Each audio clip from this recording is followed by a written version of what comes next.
অনেকদিন পর আপনাদের মাঝে আবারও ভিডিও নিয়ে হাজির হলাম। নানান প্রতিকূলতা, সুবিধা অসুবিধার মাঝে আলহামদুলিল্লাহ আল্লাহর রহমতে এখন পর্যন্ত আমার খামারটি টিকে আছে। আপনারা এখন থেকে আমার কাছ থেকে নিয়মিত ভিডিও পাবেন ইনশাআল্লাহ। সকালবেলা হাঁসগুলোকে ছেড়ে দিব, তাই ওদের জন্য খাবার প্রস্তুত করছি। আমি মূলত আমার বড় হাঁসগুলোকে দুবেলা খাবার দিয়ে থাকি। সকালের খাবারটাতে আপনার খাদ্য মিশ্রণে থাকে হচ্ছে যে ভুসি, কুড়া এবং সামান্য পরিমাণে ফিড। বিকেলের সময়টাতে একই খাবার দিয়ে থাকি, কিন্তু বিকেলের সময়টাতে কুড়া এবং ভুসির পাশাপাশি এদেরকে আমি বেশ পরিমাণ ধানও খেতে দিই। আলহামদুলিল্লাহ আমার খামারে প্রায় বড় হাঁস আছে 50 পিসের কাছাকাছি, আর ছোট বেশ কিছু হাঁস আমি আগাম শীতের জন্য প্রস্তুত করছি।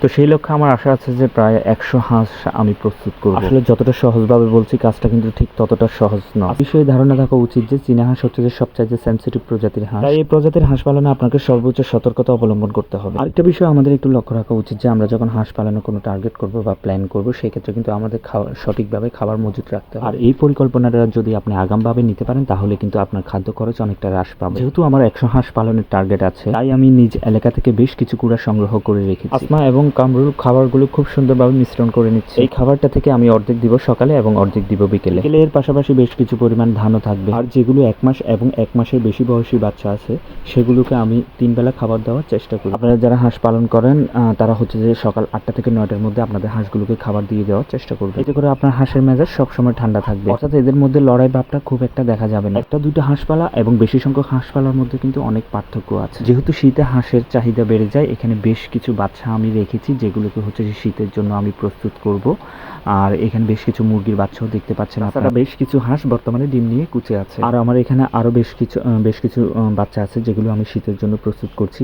এরা কিন্তু আপনার ভ্যাকসিন হয়ে গেছে, ওদের ভ্যাকসিন দিয়ে ফেলেছি, আর একটা ভ্যাকসিন মাত্র বাকি আছে, একটা বুস্টার ডোজ পাবে। একটা কথা সকলের জানা উচিত যে ভ্যাকসিন ছাড়া কখন হাঁস পালন সম্ভব নয়, বিশেষ করে ডাক ফ্ল্যাগের ভ্যাকসিনটা। এই হাঁসটাকে বিক্রি করে দিয়েছি 1800 টাকা মূল্যে। নিয়েছে আমার এক আত্মীয়। একটা সময়ে সে হাঁসের পালে সবচাইতে বেশি দাপট দেখাতো, অর্থাৎ সবগুলো হাঁসকে সে একাই হচ্ছে শাসন করত, কিন্তু সবাই বিদ্রোহ ঘোষণা করছে, সবাই ওকে ইচ্ছা মতো এখন পিটাচ্ছে।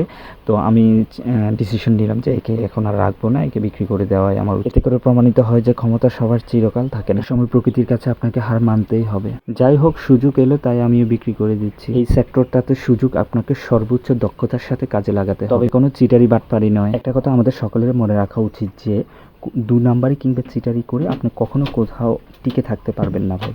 প্রয়োজনে আপনি 2 টাকা একটু মানে আপনার নিজের একটু ক্ষতি করে বা নিজে একটু লাভের পরিমাণটা কমিয়ে অন্যের জন্য ভালো করুন বা অন্যকে ভালো জিনিস উপহার দেন, দেখবেন আপনার ভালো এমনিতে হয়ে যাবে। তো কে কোথা থেকে আমার ভিডিও দেখছেন সবাই কমেন্টসের মাধ্যমে জানাবেন, আমার জন্য দোয়া করবেন। আপনাদের প্রত্যেকের জন্য দোয়া রইল, ভালোবাসা রইল। আল্লাহ হাফেজ।